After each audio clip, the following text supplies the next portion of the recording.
Hi everyone, another story time with Elvin here. I finished this book by Dostoevsky, Crime and Punishment, last night, which I know no one's going to read because it's big and long and full of hard words.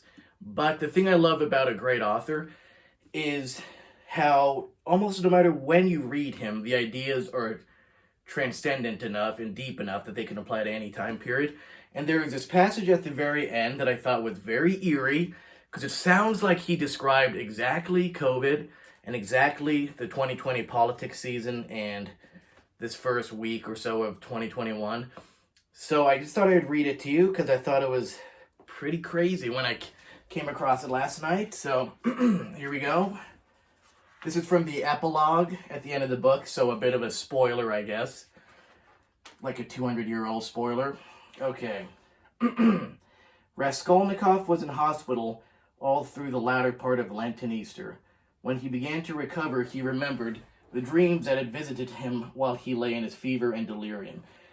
Here it goes, guys. He had dreamt in his illness that the whole world was condemned to fall victim to a terrible, unknown pestilence which was moving on Europe out of the depths of Asia. All were destined to perish except a chosen few, a very few.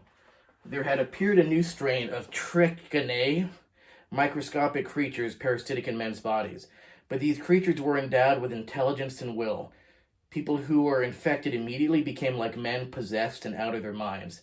But never, never had any men thought themselves so wise and so unshakable in the truth as those who were attacked.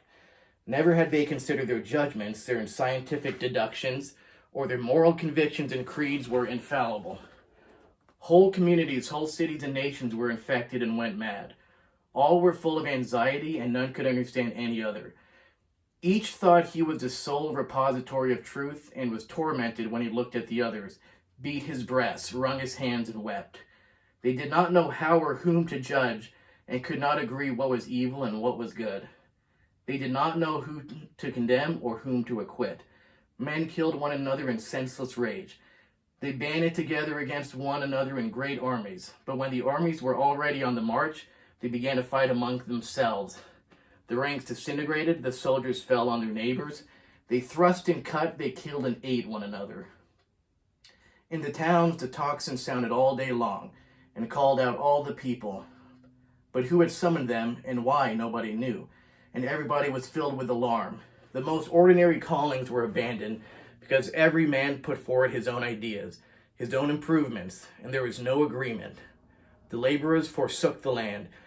In places, men congregated in groups, agreed together on some action, swore not to disband, and immediately began to do something quite different from what they themselves had proposed. Accused one another, fought and killed each other. Conflagrations were started. Famine set in. All things and all men were perishing. The plague grew and spread wider and wider. In the whole world, only a few could save themselves. A chosen handful of the pure, who were destined to found a new race of men and a new life, and to renew and cleanse the earth. But nobody had ever seen them anywhere. Nobody had heard their voices or their words. Woo!